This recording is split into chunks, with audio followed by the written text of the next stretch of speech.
एक महत्त्वाची बातमी, प्रसिद्ध अभिनेते सयाजी शिंदेंवर साताऱ्यात अँजिओप्लास्टी करण्यात आलेली आहे। साताऱ्यातील एका खासगी रुग्णालयात सयाजी शिंदे यांच्यावर शस्त्रक्रिया झालेली आहे। सयाजी शिंदेंच्या छातीत दुखू लागल्यानंतर त्यांना रुग्णालयात भरती करण्यात आलं होतं। सयाजी शिंदेंची प्रकृती चांगली असल्याची डॉक्टरांची माहिती आहे।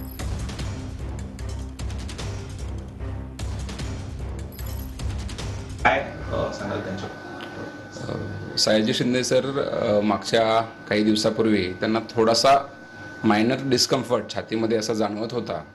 त्यामुळे त्यांनी रूटीन म्हणून काही तपासण्या करून घेतल्या। त्या मी माझ्या क्लिनिकमध्ये केलेल्या होत्या। तर ECG मध्ये थोडेसे मायनर चेंजेस सापडले। त्यांची 2D इकोकार्डिओग्राफी जेव्हा केली तेव्हा हार्टचा एक पार्ट, छोटासा पार्ट, त्याची हालचाल थोडी कमी आहे असं जाणवत होतं। मग आम्ही त्यांची स्ट्रेस टेस्ट, जी आपण ट्रेडमिल टेस्ट म्हणतो, ती केली। तर त्यामध्येही थोडासा मायनर दोष सापडले। म्हणजे त्यांना पूर्वी काही वर्षापूर्वी थोडासा काहीतरी त्रास झाला होता, असं काहीतरी वेग आठवत होतं।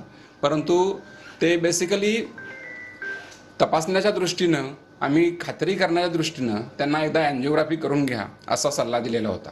त्यांची नॉर्मल ॲक्टिव्हिटी सगळी व्यवस्थित